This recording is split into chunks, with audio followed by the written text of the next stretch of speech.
Amém, bom dia a todos. Esperamos já todos estejam a postos, né? Para nós mais uma parábola.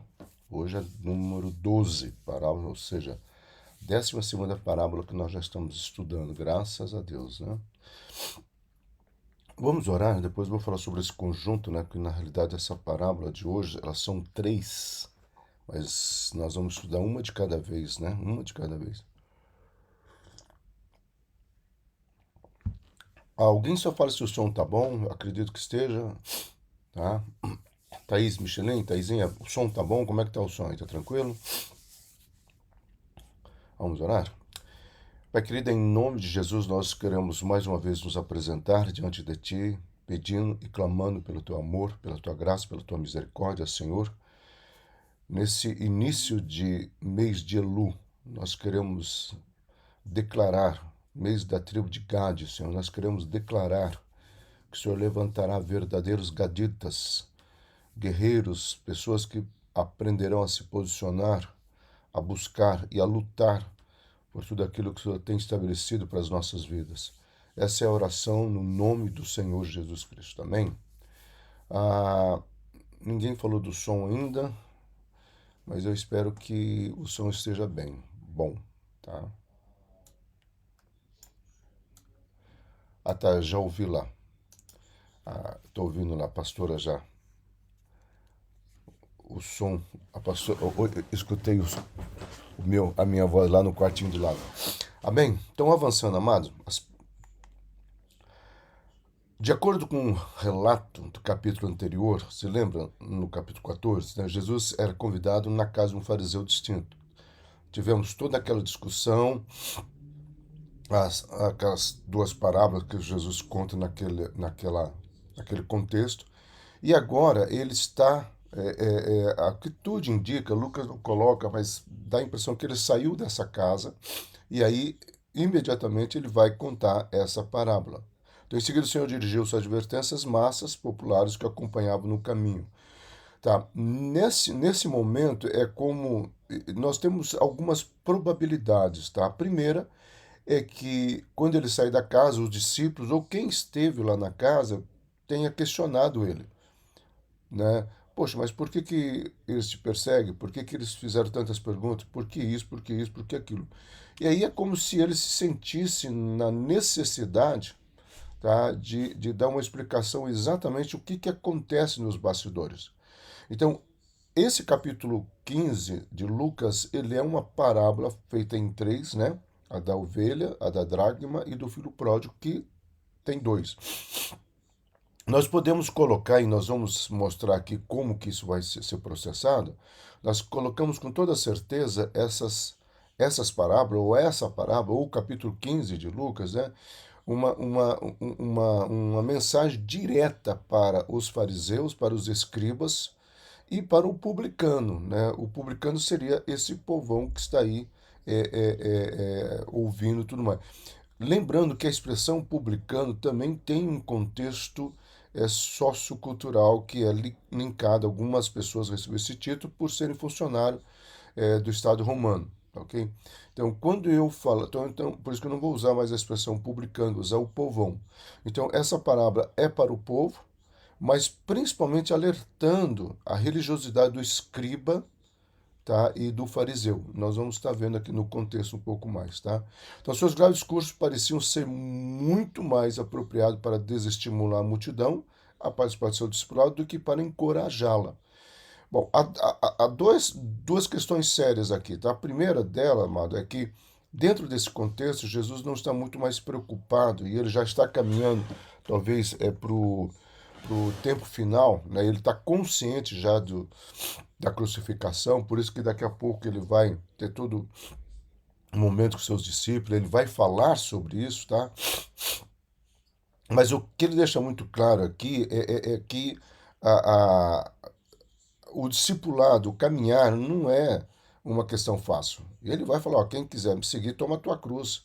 Tá? No mundo tereis aflições. Ele vai dizer uma série de frases que não são parábola, por isso nós não estamos estudando, mas são frases aleatórias dentro dessa caminhada, onde ele vai falar assim, olha, vocês tem que entender que é um posicionamento. Se Deus não mudar hoje a mensagem, o Salmo 56, é aquele salmo, né, o segundo salmo que Davi escreveu na corte do rei Ax. Tá? E ali naquele salmo, assim, Davi deixa muito claro o posicionamento dele. Tá? Então, talvez uma das coisas que eu e você precisamos entender, que precisamos avançar, e nós temos visto isso nas parábolas, nas bem-aventuranças também, no projeto Caleb, é que nós necessitamos entender que é tempo de posicionamento. Tá? Nós estamos chegando na mudança do calendário hebraico. Né? Hoje é o primeiro dia de Elu.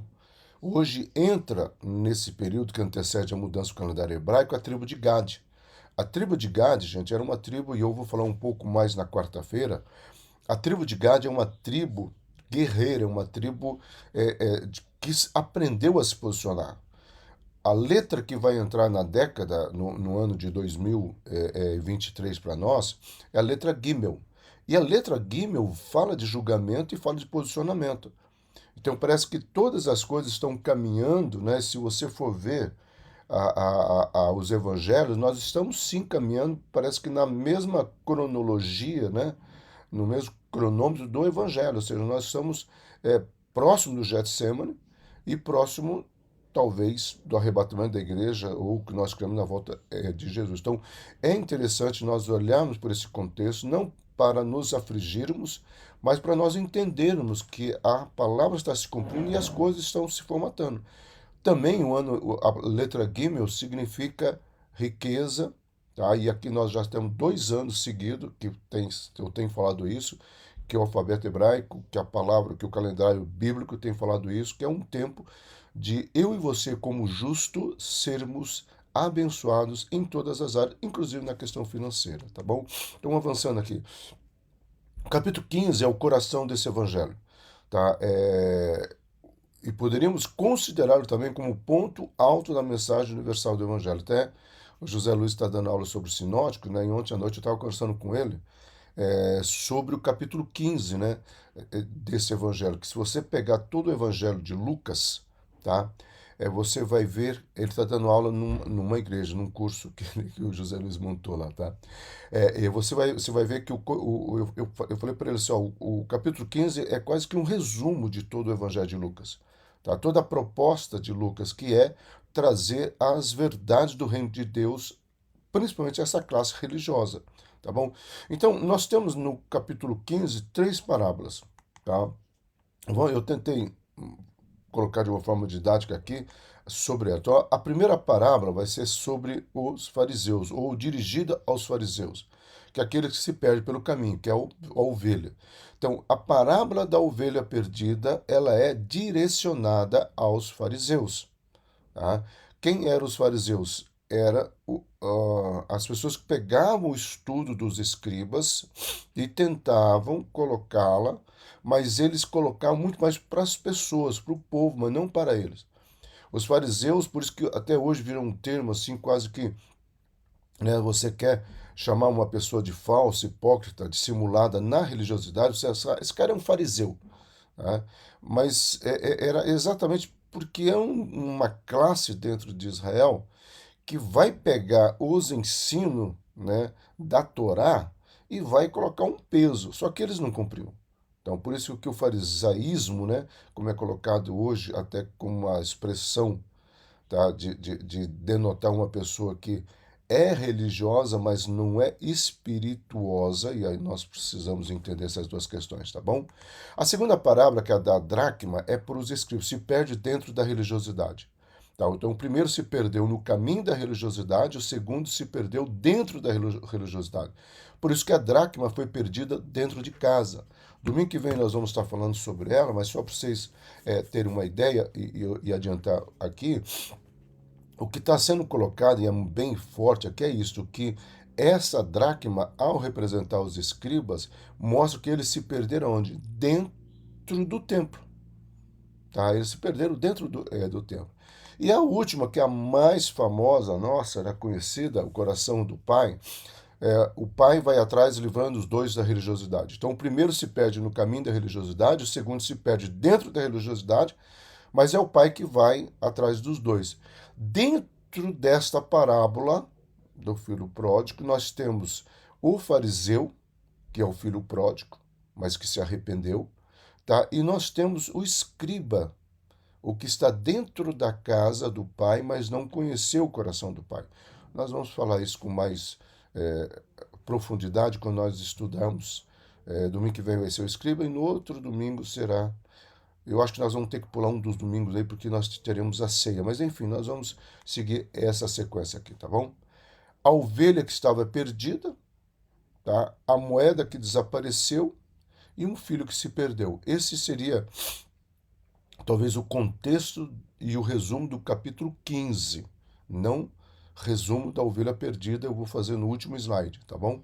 Então, o capítulo 15 pode ser definido nessas três frases: a ovelha que estava perdida, a moeda que desapareceu e um filho que se perdeu, tá ok? Essas três parábolas abordam o mesmo tema, o pródigo amor de Deus que procura incansavelmente o perdido. As três parábolas vão falar sobre isso.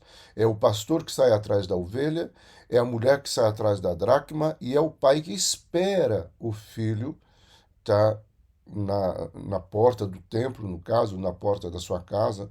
No caso é a cidade, mas eu estou colocando já dentro do contexto da parábola, que é exatamente a figura de Deus como pai à espera, né, do fariseu ou à espera daquelas pessoas que retornam para a casa do pai. Repito, a parábola mais conhecida dessas três é o filho pródigo, mas na realidade é interessante nós estudarmos as duas primeiras para você entender como que vai fluir melhor a abordagem que o Senhor coloca ali dentro dessa outra parábola. Tá, essas três palavras falam também sobre uma progressão. A primeira trata da proporção de 100 para 1, a segunda de 10 para 1 e a terceira de 2 para 1. Tá? Há uma progressão aí dentro dessas três parábolas, onde mostra o amor de Deus, a preocupação de Deus e tudo mais. Então, nessas três parábolas, Jesus inverte a regra do jogo, demonstrando que eles não eram realmente amigos de Deus, principalmente na terceira. Principalmente na terceira, quando ele faz questão de retratar o coração do irmão, né? E o pai fala aquela frase conhecidíssima nossa, que nós vamos estudar mais aprofundadamente ela, né? Você sempre teve tudo, não usufruiu porque não quis. E às vezes eu fico pensando, amado, e eu só adiantando, quantas vezes nós temos tudo, mas nós não sabemos usufruir aquilo que Deus estabeleceu para nós, né? Então, a ovelha que se perdeu por descuido, a moeda por acidente e o filho por rebeldia. Então, as três parábolas, nós estamos ainda dentro do background das três, já que é porque vamos entrar especificamente na ovelha perdida. Então, nós podemos colocar aquele resumo lá atrás, mas essa frase aqui resume todo o capítulo 15, né? A ovelha que se perdeu por descuido, a moeda foi um acidente e o filho por rebeldia, né? Ok? Então, nas três parábolas há uma mesma ênfase, a alegria de Deus de ver os perdidos sendo encontrados. Então, tanto a ovelha que foi encontrada, a moeda que foi encontrada, tá? E a parábola, e o filho que retorna para casa. Tá? Há uma sinfonia, né? Um som alegre no coração de Deus ou das pessoas que encontraram aquilo que estava perdido. Nós vamos comentar, né?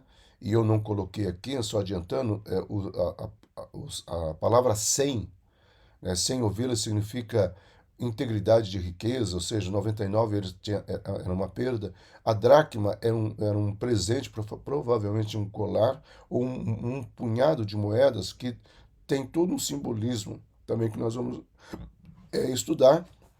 E o filho pródigo que perde a herança do pai em vida também, tá? Então, os três contextos, tá? O dono, quem estava na frente, poderia ter abandonado. A mulher poderia pensar, eu tenho 9, perdi uma, tá? Mas ela não teria 10, tá? A, a outra, quem tenha 100, eu tenho 99, mas não teria 100. Então, são questões que nós precisamos pensar. Warren Wieberson destaca que a mensagem desse capítulo pode ser resumida em três palavras. Capítulo 15, o perdido, o encontrado e a alegria. Porque tanto na parábola, tá, da ovelha quanto da moeda, ou da dracma, né, ou do filho que retorna, nós temos esses três contextos: aquilo que foi perdido, aquilo que foi encontrado e alegria por tudo isso, tá ok? Porque Jesus não fazia diferença entre as pessoas, muitos excluídos da sociedade seguiam para ouvir os seus ensinamentos. E aí entra a acusação que você já pega no primeiro versículo de Lucas capítulo 15. Tá? Este é aquele que come, que anda com determinado tipo de pessoas, né? Com os beberrões, os marginalizados em geral. Tá? Porque quando você vai tratar com uma pessoa religiosa, isso é muito importante que você entenda. Uma pessoa religiosa, ela tem o coração cauterizado. Porque a pessoa religiosa, ela acha que não precisa de Deus.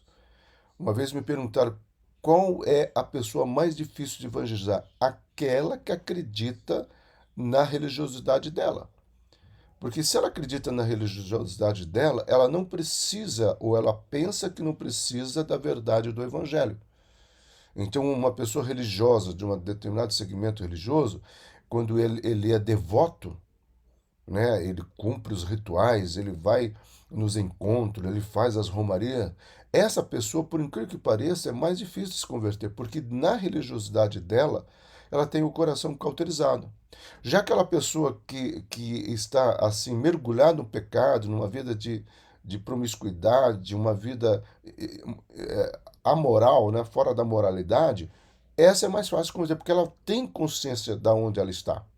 Tá? Então, quando nós olhamos o tipo de pessoas ou o grupo de pessoas que seguiram a Jesus, e não porque os fariseus e escribas, sendo que na nossa questão, né, de mensurar e de analisar, nós poderíamos pensar que quem deveria primeiro se aproximar de Jesus eram os escribas, porque eles estariam olhando as escrituras e vendo os sinais que apontavam para Jesus.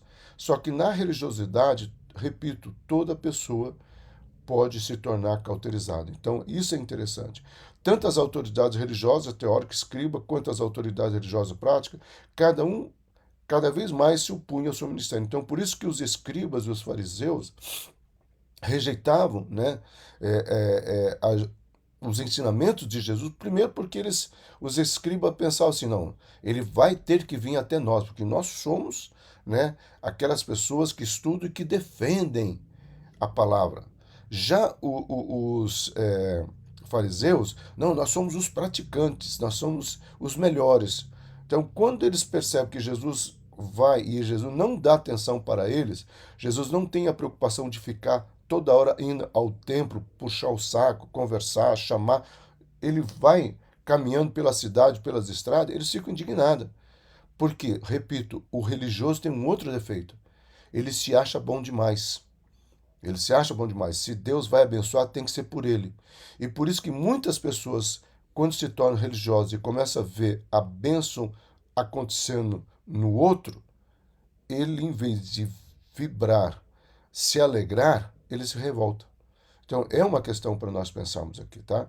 Então, em busca da centésima ovelha, né?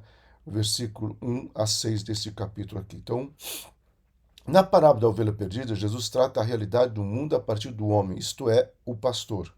Então, ele vai mostrar que existe a figura do pastor que se preocupa, que ama, tá? Ele coloca de uma forma bem pessoal o ministério dele e aí ele vai fazer um link com todas as profecias messiânicas, tá?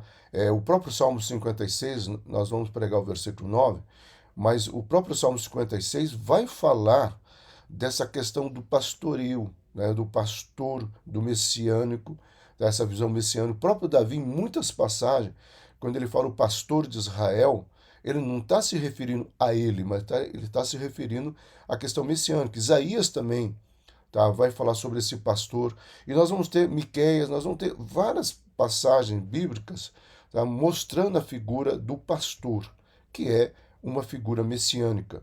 Então, o pastor de Israel, aquele que vai atrás. Quando Jesus coloca, principalmente na ovelha perdida, ele está colocando ele mesmo: olha, eu sou aquele que deixou, né, a minha glória para sair atrás daquele que estava perdido. Né? E ele não veio para os religiosos. Tá, okay? Então a atitude do pastor é de restabelecer a unidade e ele até fez uma bela festa quando conseguiu achar a sua ovelha perdida. Então houve toda uma alegria, né, no coração dele quando essa ovelha foi encontrada. Tá? E é a mensagem que ele fala, né, que existe uma alegria nos céus quando um pecador se arrepende, tá? E não pelo justo, e aí nós vamos entender o que ele está colocando, e não pelo religioso, porque o religioso nunca pensa que ele necessita do arrependimento. Então, aqui é uma palavra dura, sim, que Jesus está dizendo, eles não entenderam, né? Se tivessem entendido, talvez eles procurariam compreender, né, o arrependimento. Então, colocar a ovelha sobre os ombros talvez fosse a maneira mais fácil de carregá-la. As pernas do animal ficariam cruzadas sobre o peito do homem. Então, ele procura, inclusive, ao resgatar essa ovelha, mostrar uma figura de cuidado ou de facilitar. Então, a volta, o caminho da restauração, o caminho do arrependimento, o caminho do quebrantamento, amados, não é um caminho dolorido, não é um caminho duro, não é algo difícil de acontecer, tá? O que nós precisamos entender é que quando se fala em religiosidade, aí é duro, porque nós temos que abrir mão, muitas vezes, do nosso eu.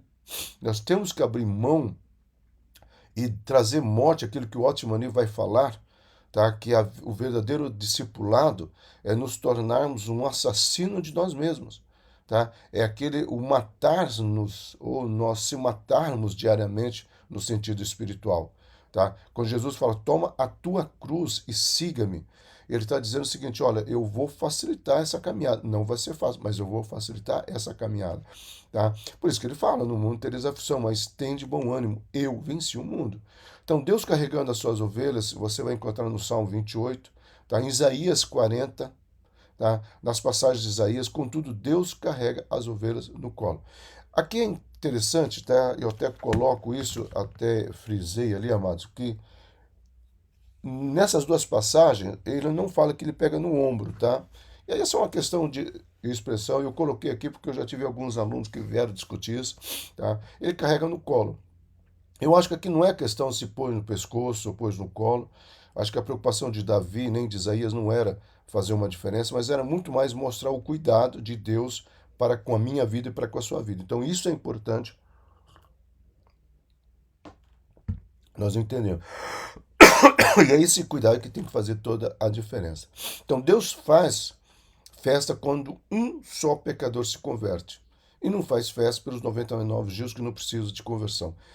Aqui é interessante, e nós podemos talvez pegar vários comentários que vão para outro lado sobre a questão da religiosidade, que o religioso não se arrepende, mas eu entendo o que Jesus está querendo mostrar aqui, já que tem 99 que se acham justos, independente de nós colocarmos ele como fariseus ou não, mas se existe 99 pessoas que já estão salvas, tá?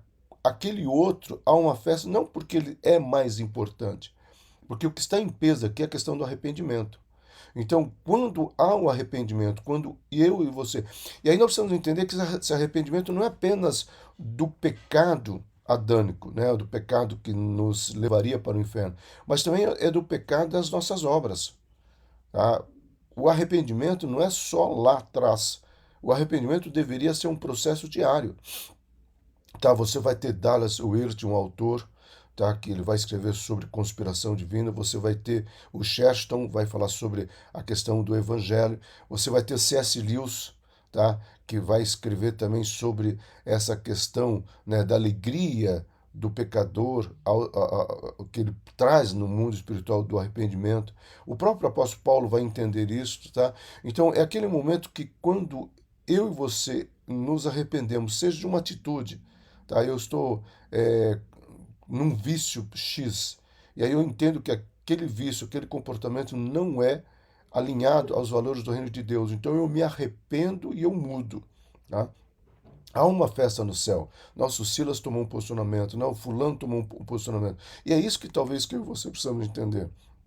Os 99 justos representam as autoridades religiosas, o justo que não precisa de conversão. Sim, dentro da parábola, Jesus fala o seguinte, olha, esses 99 que ficaram ali, tanto é que ele deixa no deserto, né?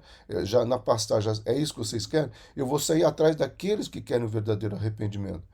São poucos autores que vão colocar dentro desse contexto, tá? As 99 representando toda a classe religiosa de Israel.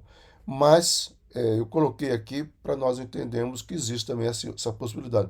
Por tudo que eu já li, eu entendo que não, tá, gente? Eu entendo que o que Jesus está mostrando, e essas 99 não é o fariseu ou os escribas, mas é o povo em geral, tá? As pessoas que já encontraram o plano de salvação, estão caminhando ao lado do pastor, não são rebeldes, não estão se rebelando, mas tem uma no grupo que se rebela. Então, ele vai atrás dessa que se rebelou. Não porque essa vai merecer mais amor e nós menos amor, tá? Porque eu já vi muitas pessoas dizendo, mas peraí, parece que a ovelha perdida recebeu mais amor. Não, ela recebeu mais cuidado, ela recebeu o toque da graça restauradora, sim, mas e houve a festa também, tá? Então, mas nós não podemos partir por esse ponto, senão é aquilo que algumas pessoas da supergraça falam. Quanto mais eu pecar, mais superabundante será a graça. Porque Paulo fala, onde abundou o pecado, superabundou a graça. Não é neste contexto. Eu quero que vocês entendam isso. Então, a ovelha perdida representa o pecador que se converte, sim. A ovelha perdida é talvez. Pode ser até um escriba, pode ser até um fariseu, pode ser um publicano, pode ser o povo em geral, mas é aquela pessoa que se arrepende. Por isso que ele vai dizer: Eu vim para a ovelha perdida de Israel, para a casa de Israel. Aí, quando ele vai usar esse termo, tanto é um termo messiânico de Isaías, tá? Ele não está falando para uma classe, ele está falando para toda a nação de Israel. Tá?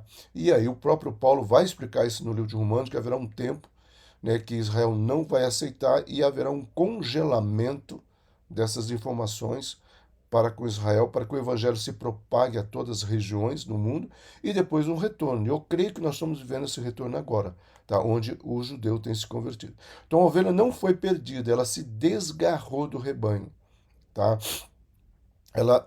E aqui é muito importante, tá, gente? Porque ela estava no grupo, ela fazia parte do grupo, mas ela, talvez por uma questão de rebeldia, e aí entra a questão do fariseu, tá? Ele está fazendo parte de um grupo, ele conhece a palavra porque os escribas ensinam ele, mas ele se desgarra desse grupo.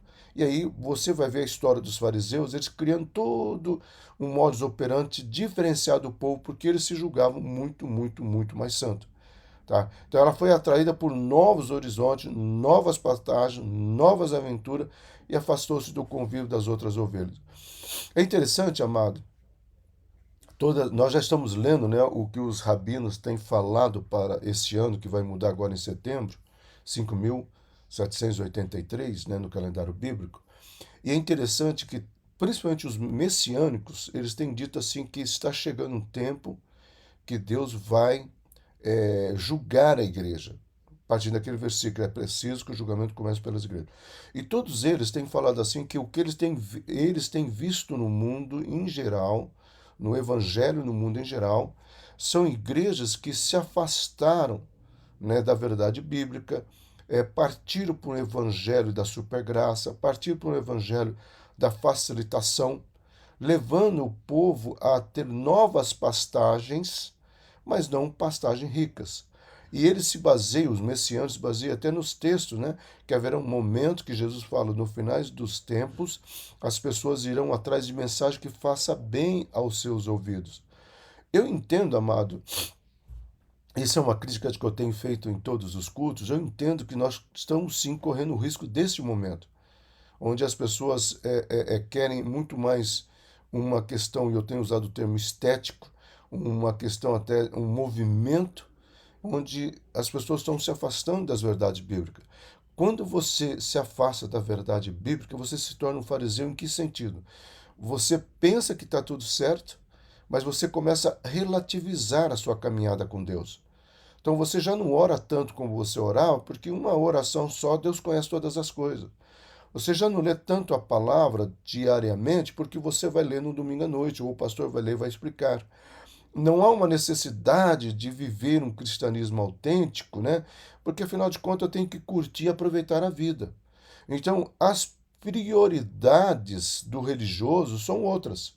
E eu, o religioso, é o primeiro a querer reivindicar as bênçãos de Deus. Por isso que o religioso, ele ama apenas o culto da prosperidade, quando vem alguém orar para abençoar, culto de libertação. O religioso, ele ama só isso. Ele não quer mais nada a não ser isto. porque ele quer um evangelho que venha ao seu encontro, um evangelho que fale, né, e traga o que ele quer, não o evangelho de tome a tua cruz e siga-me. Aliás, ele não quer nem saber de pegar a cruz, né? Então, certamente não notar essa ovelha o risco de cair no abismo, nem de se perder no deserto, nem mesmo a possibilidade de ser apanhada por um animal predador, porque o religioso, meu amado, ele se torna tão forte na sua crença que aí ele fala que ele não tem medo de nada, porque ele acha que ele é blindado. Não foi isso que aconteceu no período do Covid? Quantos pastores, de uma forma, é, com todo carinho, ignorante, pregaram, nós somos blindados. Quantos pastores pregando isso morreram? Nós tivemos, infelizmente, até uma cantora, né, evangélica, que no palco ela falou, levou toda a pessoa que estava no culto a gritar: eu sou blindado, eu sou blindado, eu sou blindado. Então, o religioso, ele se acha imune a tudo. Só que quando ele se depara com as consequências do pecado, em vez dele ter um quebrantamento, ele entra nas justificações.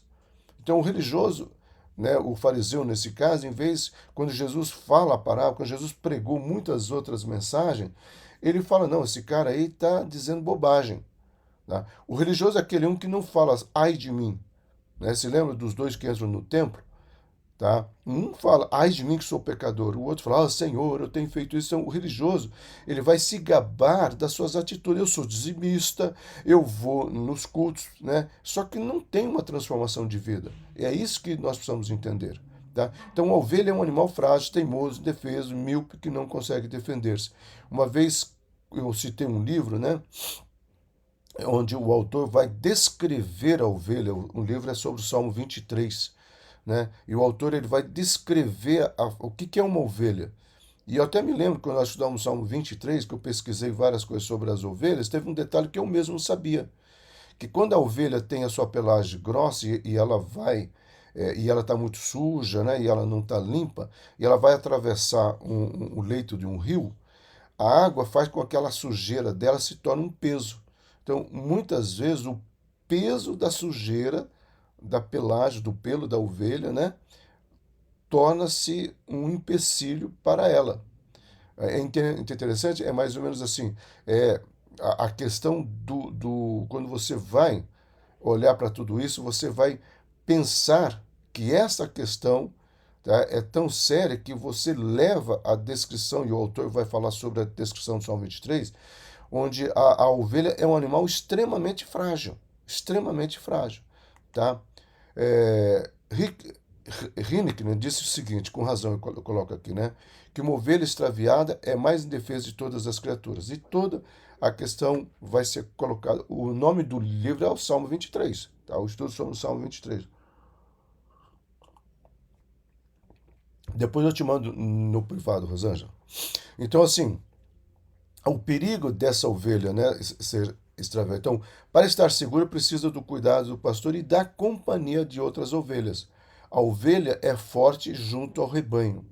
Tá? E aqui você pode também trabalhar uma série de coisas que nós já falamos, colocamos em outras mensagens, tá? Até tem exemplos, né?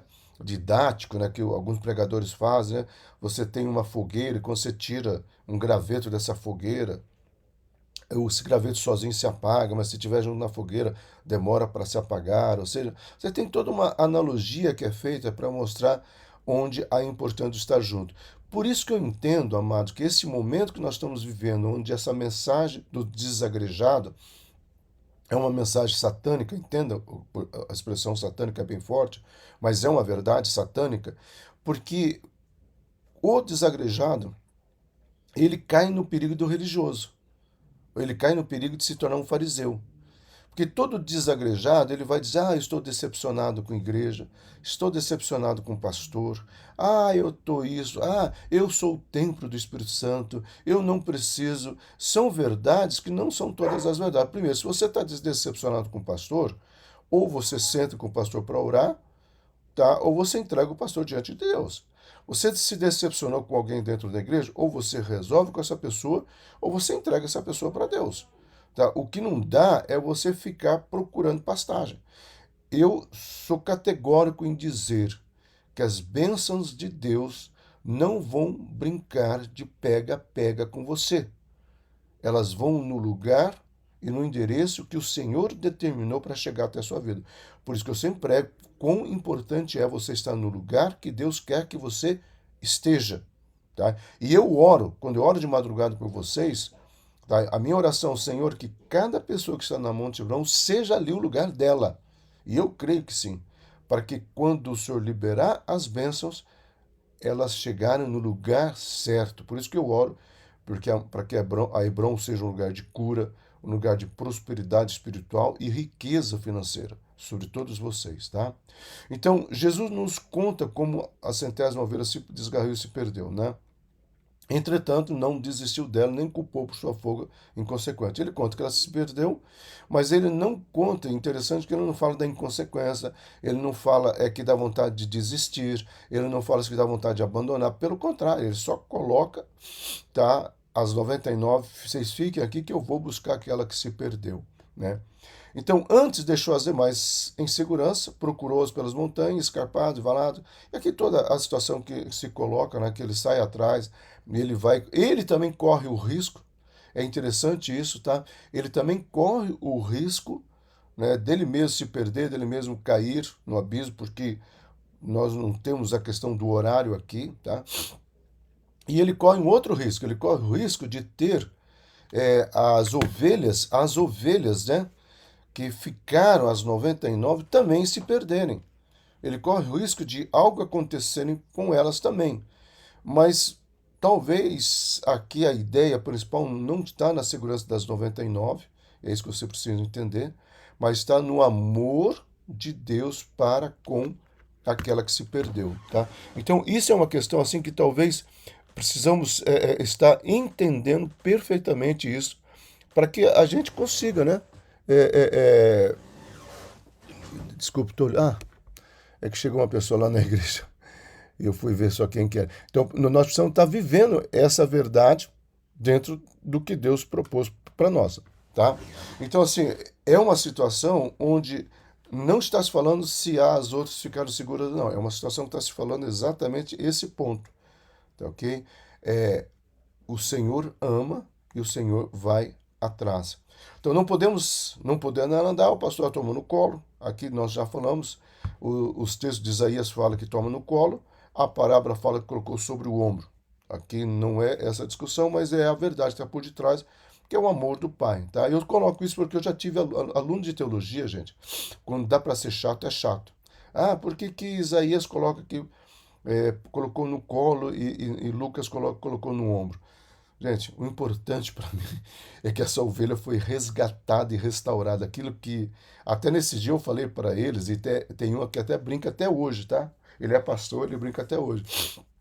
Eu falei, gente, é a mesma coisa quando Jesus vier nos buscar, né? Ele vai vir buscar como?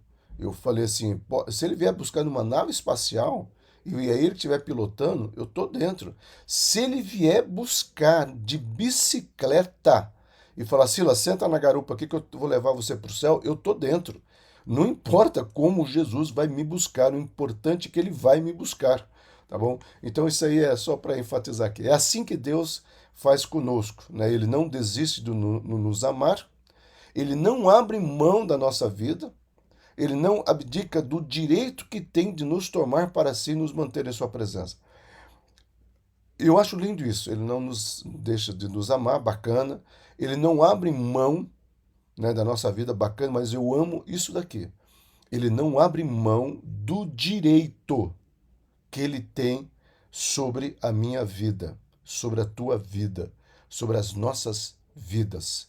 Eu acho lindo isso, meu amado, porque dentro da cultura hebraica, e aí você precisa entender que algumas questões de leis do no Levítico, né, principalmente, quando se fala de propriedade, por isso que uma das coisas que é escrita, né, na testa do sacerdote dentro daquela coroa que era colocada, que é santidade ao Senhor, tá? Mas na parte de dentro é a propriedade de Deus. Então, as pessoas que olhavam para aquele. Eu estou tentando lembrar o nome, mas já lembro. do sacerdote, elas olhavam e elas viam santidade ao Senhor escrito, tá? Mas ele sabia o que estava escrito dentro, propriedade de Deus. Então, isso é uma questão muito séria no mundo espiritual.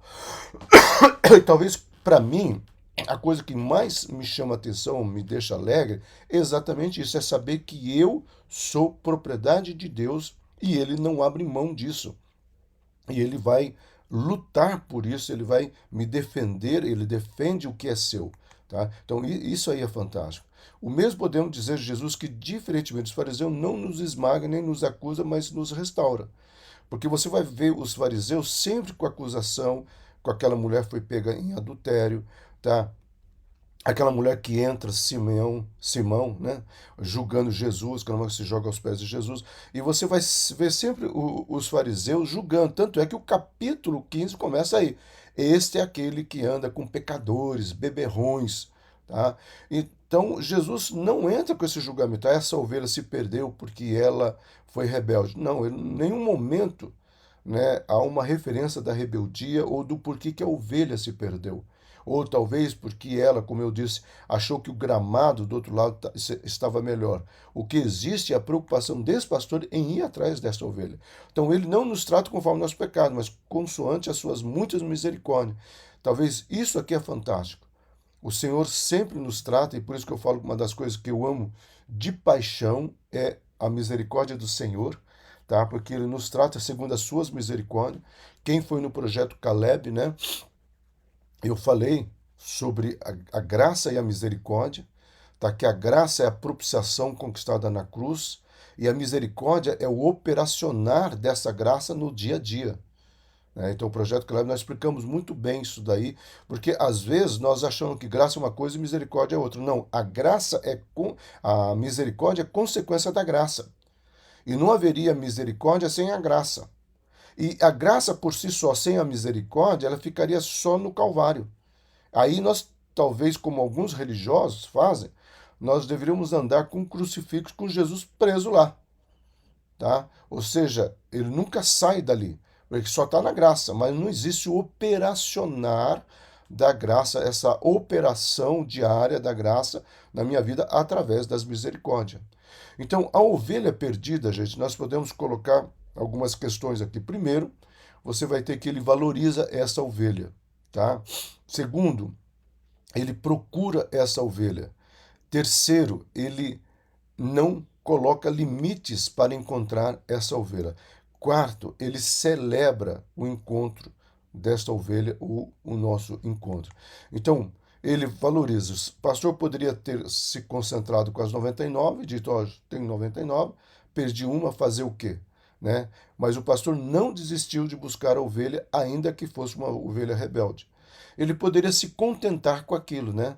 Então ele nos procura, o pastor saiu em busca da ovelha perdida, ele veio buscar e salvar o perdido. Nós entendemos e sabemos, seu amor é eterno, sua compaixão é infinita e seu prazer é ter-nos na sua presença. Qual é o prazer de Deus? Que eu e você estejamos sempre na presença dele. Qual deveria ser o nosso prazer? Em estar na presença dele. Então haveria uma alegria mútua entre Deus e nós, né? Ele não coloca limite. O pastor correu risco para encontrar uma ovelha perdida. Jesus desceu da glória, fez-se carne, sofreu, foi perseguido, humilhado, cuspido, pregado na cruz. Ele desceu ao inferno, né, para resgatar o meu nome e o seu nome. Eu sempre, quando eu estudo essa passagem com meus alunos de exegese bíblica, eu falo, imagina Jesus chegar lá no inferno e todo mundo, não, mas ele ressuscitou, ele está vivo. Ó, me dá o nome do Silas aí. Silas Fernandes. Quem é? Ele não nasceu, vai demorar 2000 anos, né? Um pouquinho mais. Daqui 2000 anos ele vai nascer. Então me dá aí, me dá o nome do Silas Fernandes Souza, me dá aí. E assim eu falo que ele chega lá e fala, me dá o nome de todos da Monte Hebron, me dá aqui, me dá aqui. É o resgate, tá? Então ele não coloca limite. Por isso que aquele cântico, quando o Guilherme louva com a igreja, né, imensurável amor, o amor de Deus, eu acho lindo porque retrata exatamente isso. Ele celebra o nosso encontro. Nas três parábolas existe a celebração. Tá? O pastor celebra, a mulher celebra, o pai celebra. Meu amado, voltar e andar nos caminhos de Deus é uma celebração no mundo espiritual. Então eu falo sempre para os meus alunos de hermenêutica aí, né? Eu falo assim, quando você vive uma vida, vive vida de santidade, primeiro você não faz mais que a tua obrigação, ponto número um. Ponto número dois, no final do dia, na virada do dia, Deus olha para você, olha para nós e fala: que cheiro suave e agradável que o Silas me deu hoje, né? Mesmo que ele tenha pecado, ele se arrependeu. Que cheiro suave e agradável a Monte Hebron me deu hoje. Mesmo que ela tenha pecado, ela se arrependeu, porque nós pecamos, tá? Então, essa é a alegria desse encontro, né? Com santa ironia, o Senhor confronta os fariseus de dois modos para a vergonha dele. Primeiro, os habitantes do céu, alegres com a conversão de pecador, quando para os fariseus constitui motivo de reclamação, tá?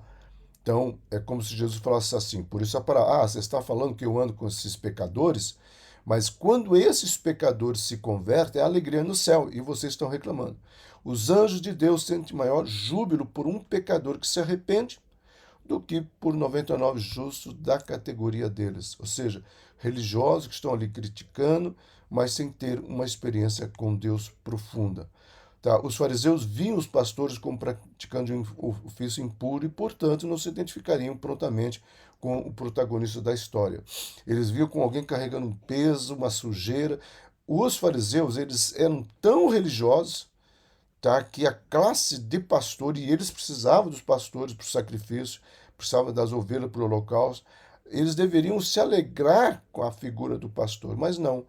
E interessante que é justamente essa figura que Jesus se coloca, né, nos textos messiânicos do Velho Testamento como sendo o pastor de Israel. Os escribas e fariseus pertencem ao grupo de pessoas que valorizam bastante seus próprios méritos e fingem ser justo por meio das obras da lei. Por isso aquele que vai no templo, Senhor, eu cumpro, né? O jovem rico, Senhor, eu faço tudo. E há muitas pessoas assim que pensam que elas são merecedoras, sendo que o que nos faz merecedor, Conceição, seja bem-vinda, minha irmã. O que nos faz merecedor é um quebrantamento e um arrependimento. É isso que nós precisamos ter. Eu tenho colocado algumas frases dele, né? Cristo é o pastor que procura a ovelha pecadora. Sim, Cristo, ele retrata aqui o pastor que vai atrás da minha vida e da sua vida, porque eu e você somos pecadores. E é por isso que eu falei na terça-feira, a graça é a propiciação, a misericórdia é o operacionalizar dessa graça, tá? E o amor de Deus é o que vai linkar a graça com a misericórdia sobre a minha vida. Por isso que é imensurável amor de Deus. Enquanto a ovelha perdida é procurada, as outras 99 são deixadas no deserto e o pastor se alegra mais quando encontra a única que se perdeu do que com as 99 que nunca se desviaram. Tá? E aqui muitas pessoas já falaram sobre isso, que nem algumas pessoas falaram assim, por que deixou no deserto, elas correram risco. Meu amado, é uma parábola onde Jesus não está falando das 99, ele está falando daquela que se perdeu. Tá? Ao achar a ovelha, ele põe nos ombros ou no colo, tá? E leva para sua casa. Isso indica que a ovelha salva desfrutou de um lugar de privilégio e intimidade que nunca conheceu enquanto estava numerado com as outras ovelhas. Sim, porque o lugar de honra é o lugar do arrependimento e não da religiosidade. Entenda isso. Então, dá um exemplo prático. Você vai lá no culto e você tá lá, a pessoa está pregando, você fala, nossa, que mensagem pesada, né? Está servindo para quem? Nossa, que louvor tremendo, tomara que as pessoas se quebrantem. Agora, esse cântico aí que o Senhor vai restaurar, Deus, eu tomo posse. Eu quero realmente. Nosso pastor falou que nós estamos entrando na tribo de Gade. A tribo de Gade foi. A Tel Aviv está nessa região da tribo de Gade. Tel Aviv é o centro financeiro, eu tomo posse. Tá? E não é aquela pessoa que fala, Senhor, tenha misericórdia de mim. Que essa mensagem venha ao meu coração. Senhor, que esse louvor possa quebrantar-me. Senhor, me faça ser merecedor das honras da tribo de Gade. Tá? É uma diferença gritante, meu amado. E é isso que o céu se alegra. O céu se alegra com o arrependimento e não com a religiosidade. O pastor reúne os amigos, o vizinho para alegrar-se com ela de salvação. A mesma coisa acontece com a mulher que acha a draga e a mesma coisa vai acontecer com o filho pródigo. Isso aponta para o júbilo do Salvador ao ver um pecador se arrepender. A alegria dos céus está no arrependimento. A palavra-chave do céu é arrependimento. Então a lição é clara. Há júbilo no céu por um pecador que se arrepende, mas não há júbilo pelos 99 pecadores que nunca foram convictos da sua condição de perdida, tá? Aqui, é claro, o texto não deixa claro se aquelas umas são ovelhas perdidas, mas como no contexto dá para nós entendermos a religiosidade dela ou não. Eu só coloquei aqui que alguns comentaristas colocam. Eu, particularmente, quero entender que aquelas 99 são pessoas que não precisavam do arrependimento. É difícil você entender essa frase, mas são pessoas que pelo menos estavam ali buscando, tá? Não se afastaram, né, do Senhor. Porque a ênfase não é nas 99, é isso que eu preciso entender. Então, você vai ler alguns comentários que vão dizer A, B ou C, entenda e não fuja do que está no contexto das Escrituras. E as Escrituras ali está dizendo da alegria de Deus pelo pecador que se arrepende. Então, para nós encerrarmos, vamos resumir. Primeiro, você vai ter a rebeldia, tá? Então, aqui é muito forte essa questão da rebeldia. Nós entendemos isso, apesar do fundo ser um mapa mundi, tá, gente? Não quer dizer nada, não. Eu fiz um fundo apenas, tá? Eu peguei essa imagem, aliás, de outro lugar, né? Então, você tem a rebeldia.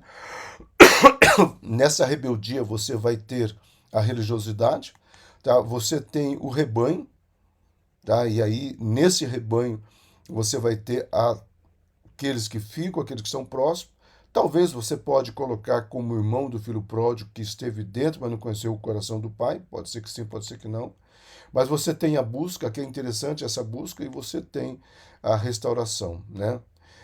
Quando você coloca dentro desse contexto, né, e aí sim eu brinquei, né, que eu coloquei assim, a rebeldia está nos Estados Unidos, o rebanho está na América do Sul, a busca está na Europa, mas a restauração está nos países do Oriente Médio e os asiáticos, né? Não, não é isso que eu quis dizer, não. Eu só peguei esse fundo, tá, gente? Antes que alguém interprete dessa maneira. Então, o que, que nós temos nessa parábola? A rebeldia, o rebanho, a busca e a restauração.